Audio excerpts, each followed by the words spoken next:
All right, let's talk about 30 ways to unmask your autism. And don't worry, this isn't about ripping the mask off all at once and yelling, "Surprise, I'm autistic." Unmasking is more like learning how to take little, safe, manageable steps towards being your real, awesome self. As a late diagnosed high-masking autistic adult, I've been there. I talked about that in my video on 30 ways you're masking autism. So I decided to research ways to unmask, but I soon discovered that there wasn't a guidebook on how to unmask, or any resources that really resonated or connected with me. So like I approach most challenges in my life, I teamed up with my wife, Debby, and we tackled this problem head on. Masking got me through life, but it also left me burned out, anxious, and wondering who I even was anymore. If you're feeling that too, you're in the right place. Let's figure this out together, starting with 30 ways to unmask one small step at a time. Number 30, try relaxing with people you trust. Unmasking doesn't mean ripping the mask off in front of everyone like some dramatic movie reveal. Start with the people who make you feel safe. Friends, family,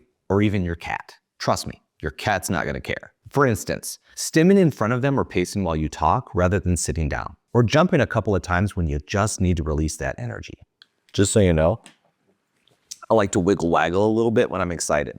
You do you, buddy. The key is to start small. Masking often means controlling your posture and movements. Try letting your body move how it wants. Wiggling, stretching, whatever feels good. Share a little piece of your authentic self with a few select people and see how it feels. You'll be surprised how much easier it gets with the right people. Number 29, let yourself stim. Stimming is like your body's natural pressure release valve. If you've been holding back, try letting yourself stim, even if it's just tapping your fingers or bouncing your leg or twirling your hair. Start at home, then maybe in a quieter public spot. Spoiler, most people don't even notice. Number 28, practice saying no without apologizing. This one can be hard at first, trust me. I know, especially if you're not used to saying no. It feels uncomfortable. But practice saying no to things that overwhelm or exhaust you without giving a million excuses. No thank you is a complete sentence. And remember, saying yes and then feeling obligated to go and then having a mask there and being uncomfortable, that's usually every and all kinds of worse. Of course I don't want to go to karaoke night. Who in their right freaking mind would want to go to karaoke night? Screw going to karaoke night. No, I don't want to go to karaoke night. Ever. No, I don't want to go to karaoke night, but thanks for asking. Number 27, explore sensory-friendly clothes. Stop suffering in stiff jeans and itchy tags. Invest in clothes that feel good on your skin and fit your fashion needs, especially when you're at home. But if you're able to, keep it simple by having your wardrobe crossover as much as you can. Soft hoodies, tagless t-shirts, comfy socks, you deserve to feel comfortable. Number 26, allow yourself to info dump. If you've been holding back your special interests, try sharing them with someone who's interested, or even just talking to yourself about them. Info dumping is pure joy, and the right people will love hearing you light up. Or find a good community of people who share this interest, either in person or online. You'd be amazed by how many awesome communities exist for almost every interest, including sharks and turtles and lobsters. Number 25, give yourself permission to leave. If a situation becomes too overwhelming, give yourself permission to step away. If it's at work, maybe it's just a few minutes. But if it's an ongoing issue, you might have to weigh the pros and cons of that work environment. We'll also get into some self-advocacy later in this list, but remember, whether it's a loud party or chaotic workplace, leaving isn't failing, it's self-care. For autistic people, we can't just shut out the sensory issues or roll along with constant interruptions. We cannot. So when you feel the overwhelm starting to creep in, just know it's okay to step away for a little bit or a little bit longer, like forever. And if it's an event, it's also okay. If people care about you, they don't want you to be miserable there either. Number 24, don't force the small talk, or practice how to shorten it. Oh, small talk. Small talk can feel like a never-ending loop of weather updates or life updates and awkward, "Hey, how's it going?" exchanges. Instead of forcing it, give yourself permission to skip it, or at least practice ways to wrap it up quickly. "Oh yeah, weather's been wild. Anyway, gotta run. It's good to see you though." The secret is learning how to steer the conversation to a natural close. Trust me, many people will appreciate the efficiency. Number 23, Experiment with eye contact. If you've been forcing eye contact because you think you have to, experiment with reducing it. Look at someone's forehead, their nose, or just glance occasionally. Most people won't even notice. Or just tell them if you prefer looking away. I actually listen better sometimes when I'm looking off in the distance a bit. It's kind of weird, but it really helps me out a lot. Number 22, plan sensory-friendly breaks. Build sensory-friendly breaks into your day, whether it's sitting in a dark room, wearing noise-canceling headphones, or curling up under a weighted blanket. Take the time you need to reset. Number 21, pay attention to your feelings. When you're masking, it's easy to lose track of how you're actually feeling because you're so focused on how you think you're supposed to feel. Start by checking in with yourself throughout the day. Are you happy, overwhelmed, enraged by someone loudly chewing chips? Again, it's valid, trust me. To get better at noticing your feelings, try jotting them down. You can use a journal, an app like Reflectly, or even just the note sections on your phone. Write something simple like, feeling tired after that meeting, or happy because I got to talk about sharks. Keeping track helps you spot patterns, like what makes you feel great and what leaves you drained, so you can make choices that support your well-being. Plus, future you will thank you for all the insights. Number 20, celebrate your quirks and special interests. Your quirks and special interests, they're what makes you you. Maybe you color code your bookshelves, wear wool socks even in summer because they feel so good, or spend hours geeking out over sharks. Wait, that's me. These aren't things to hide. They're what makes life interesting. Yes, my books are all sorted by color. And yes, I am still eating the same snack for the 96th day in a row. And I will absolutely talk for 2 weeks straight about why the design of this room makes my brain feel calm. Just remember to lean into the things that you love. Unmasking means embracing it, the quirks, the interests, and yes, even your snack arranging tendencies. Celebrate the stuff that makes you unique. Trust me, it's way more fun that way.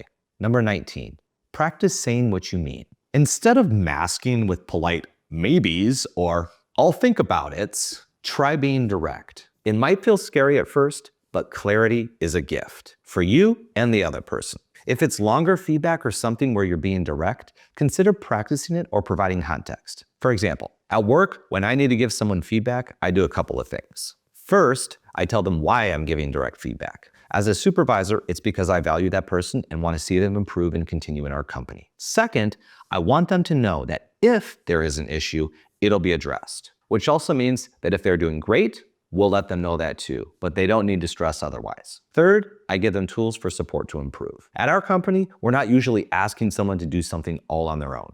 If they aren't doing it up to standards, we assume it's because they can't just yet. So training, mentoring, reminders, or support in other ways are all ways to help them get where they need to be. But if someone can't hear the feedback because they're only focused on my tone or facial expression or the tone of my email, they will miss out too. So being direct and saying what I mean more and more is a way of unmasking, but also has been helpful for improving transparency in my communication. Win for me, win for my employee, win for the company. Win, win, win. You don't have to be in management to do this. Try it out with someone who you trust first, then say it and see how it goes. Hey, so I'm trying to be more direct. It helps my brain when I can say exactly what I mean. And I feel like I can be honest with you. Plus, I think you're also super hot. Actually, don't say that last part. If you were the opposite of this before, it might take some practice and trial and error. But honesty goes a long way with many people, especially once they know your intentions are positive. Number 18, learn to guard your social battery. Unmasking takes energy, and your social battery isn't infinite. Trust me, it's probably broken. Autistic batteries suck. So it's okay to protect it. Spend more time with people who lift you up, not those who drain you. Toxic or high maintenance relationships can make masking feel unavoidable, so it's perfectly fine to let these go. You can also try tracking your energy levels. I'll drop a link to a free resource in the description that can help you start this. But when you need more energy for things that are non-negotiable, like maybe work, you'll need to guard your energy levels in other areas. That might mean less social time, fewer people for a while, especially if you're battling burnout or just general exhaustion. It can get better when you prioritize your own needs and don't feel guilty about it. Unmasking is about being around people who make you feel safe and comfortable, not people who leave you exhausted or stressed. If being around certain people makes you feel like you're running a marathon in the middle of summer with sunbeams in your eyes and no sunglasses and sweaty people touching you and there's no water, you get the picture. Those people, no thank you. Guarding your energy isn't selfish. It's essential for showing up as your best, most authentic self. Number 17, try side-by-side conversations. Ever notice how conversations feel less intense when you're walking side by side or driving or maybe even sitting together on the couch? That's because you're not forced to focus on body language or eye contact as much. Plus, the movement can make conversations flow more naturally. Debbie and I have solved so many of our problems while on walks. It's like my brain works better when my feet are moving. Give it a try. Next time you have something important to say, suggest a walk or a drive. It might just take the pressure off. But remember, this is just an idea, just like all of the other ideas on this list. So if you're someone who wants silence during a drive so you can focus on driving, try another option. Don't want anyone to get into an accident from multitasking, which is what driving and talking can be for some monotropic brains. Number 16, stop over-explaining. I get it. Over-explaining feels safer. And being autistic means a lifetime of being misunderstood. So sure, explaining it again or with way more words seems like it should lead to less misunderstandings. Not my experience though. So sometimes just leaving it can be better. Try saying what you mean and leaving it at that, and trusting that the other person will either understand or ask for clarification. Number 15, give yourself more quiet. If you're masking by forcing yourself to talk when you don't really feel like it, give yourself permission to be quiet. I should do that more often. Listening is just as valuable as speaking. Also, give yourself breaks and quiet time. For me, getting out in nature is the best way to do that. The quiet that comes from being away from a lot of people really helps quiet my brain too. Number 14, get yourself sensory goodies that feel right. Sensory-friendly tools aren't just for kids.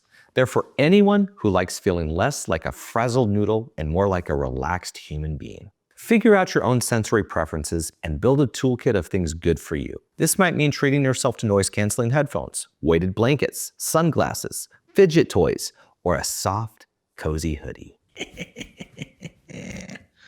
That was creepy. Whatever helps you feel comfortable, go get it. This hoodie, so soft. Noise-canceling headphones, game changer. My Neato Nice Cube, perfection. Sensory goodies are basically self-care disguised as stuff. It's like creating a little cocoon of comfort, whether you're at home or braving a busy doctor's office. Think of it as self-care that fits in your pocket or on your shoulders, or over your ears. You get the picture. Number 13, create a sanctuary where you can fully unmask. Everyone needs a space where they can just be. No masking, no pretending, no barfing up your inner organs because you're overwhelmed. Just you in your natural habitat. It could be your bedroom, a cozy corner with a beanbag and tiny lights, or even your car if that's where you feel most at peace. Make it your sanctuary. Dance when you want. Have all the sensory goodies. Stim like you want. Wrap up in a blanket and sit like a burrito. Do whatever the heck makes you feel good. Paint it the color you want and decorate it the way that helps you feel calm. Get the right kind of music in there, or no music at all. Make it right, just for you. This is my unmasking zone. Enter at your own risk. Bring snacks. Number 12, start advocating for accommodations. If something at work or school is overwhelming, try asking for accommodations. Start small, like requesting a quieter workplace or flexible deadlines. If that works, ask for something bigger, like getting paid 10 times your normal salary to stay at home and watch cartoons. If that doesn't work because you have a really strict and unreasonable boss, you could ask for a dedicated time when you'll check and respond to emails or messages. And uninterrupted work time when you're not expected to do those things and can focus on your work, whatever that may be. It should be staying at home and watching cartoons. That's what it should be. Time blocking might also be something that can help you, not only at work, but also in your daily life. Structure things in a way that works for you as the start, and then ask for adjustments if other people are involved. Number 11, set boundaries, especially when you need to preserve your energy. Masking can drain your energy faster than my dog runs when he hears the treat jar. Dude, you don't even have a dog. What? So? Why are you even here? I just came over to see if you wanted to get a dog. Start practicing setting boundaries to protect yourself. If you're feeling overwhelmed, it's okay to say, hey, I can't do this right now, or I need some time to recharge. Remember, boundaries aren't mean, they're necessary, and the people who care about you will understand. Number 10, allow yourself time to zone out. Masking often means staying alert and focused on conversations, body language, what to say next, and whether or not you're about to barf up your lunch because you're so anxious. It's exhausting. Sometimes your brain just needs a little off-duty time to wander wherever it wants. Mine has been wandering a lot, and I'm not really sure where it's been going. Nobody does. It just gets lost pretty regularly. One of these times, I'm gonna go with it just to see where it goes and what it does. I'll keep you posted. Zoning out isn't laziness. It's your brain's way of processing, recharging, and even sparking creativity. Whether it's staring out the window, doodling, or losing yourself in your thoughts, give yourself permission to drift for a bit when you need it. Last time I zoned out, I accidentally designed the perfect shark-themed classroom in my head. So yeah, zoning out works. Here's a pro tip. If anyone calls you out for zoning out, just say, What?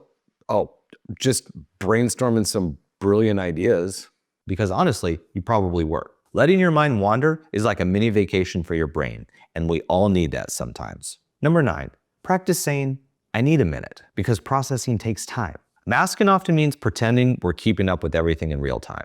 But let's be honest. Sometimes you just need a moment to process. Practice saying, yeah, I need a minute to think about that. Or, Can I get back to you on that one tomorrow? unmasking means giving yourself the space to process at your own pace, not rushing just to meet someone else's timeline. It's okay to take your time and think. And bonus, you might not have to backtrack when you realize that you agreed to do something you definitely didn't want to, like going to your friend's 3-year-old daughter's birthday party. What was I thinking?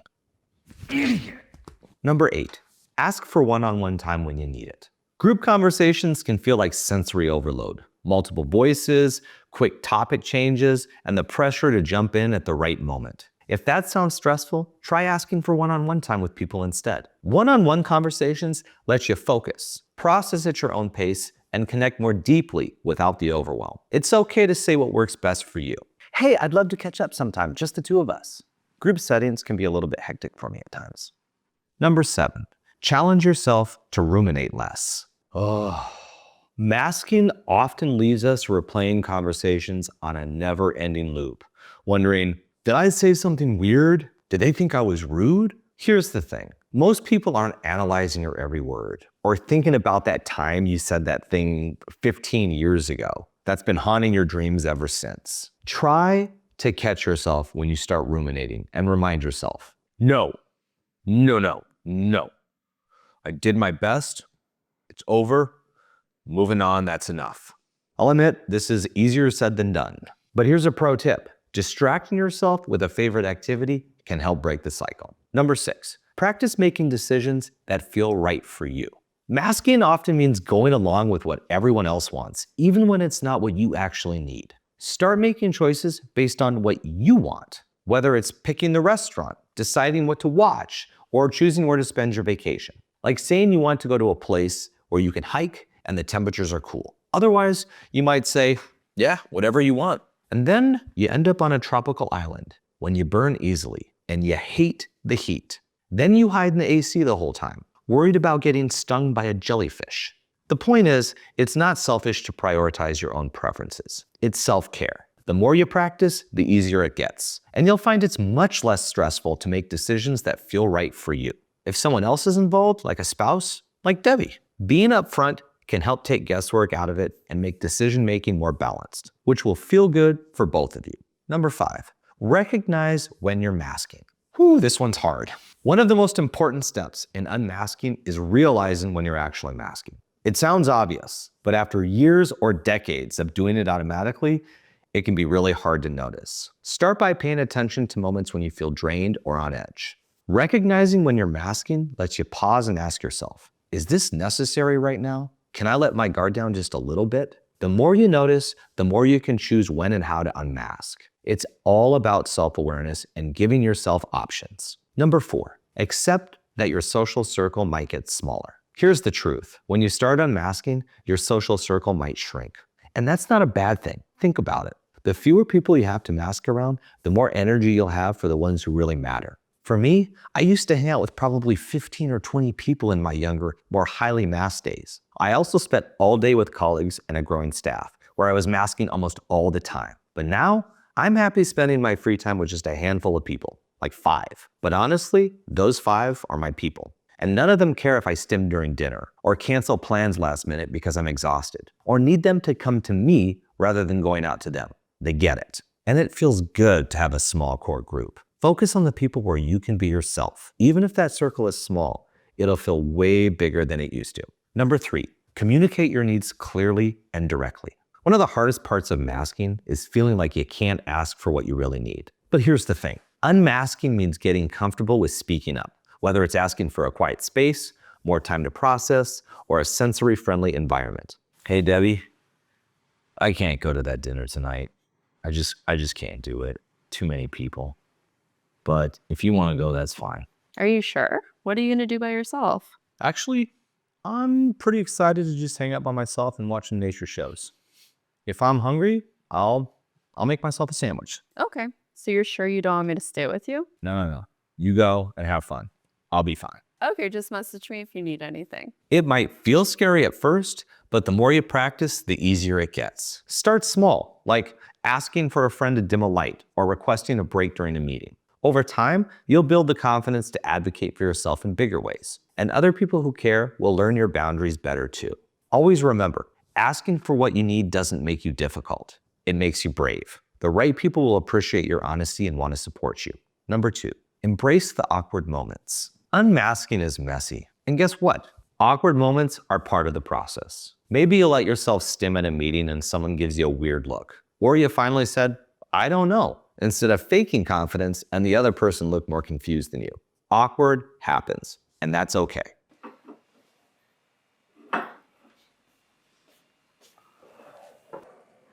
What are you doing? I was organizing my syrup bottles in alphabetical order. Again. Instead of cringing at these moments, try to laugh at them. Awkwardness can be a sign that you're pushing yourself, and that's where all the good stuff happens. Celebrate the weird, the wonderful, and yes, the occasional cringy moments. Life's full of them, for autistic and non-autistic people alike. Number 1, be your own biggest cheerleader. This sounds kind of corny, but it's really, really important. Unmasking can be tough, so don't be any harder on yourself than you need to be. You've got to start rooting for yourself every step of the way. Be your own biggest fan. Whether you nailed a boundary, let yourself stim in public, or just wore the comfiest hoodie instead of normal clothes, cheer yourself on and celebrate your wins.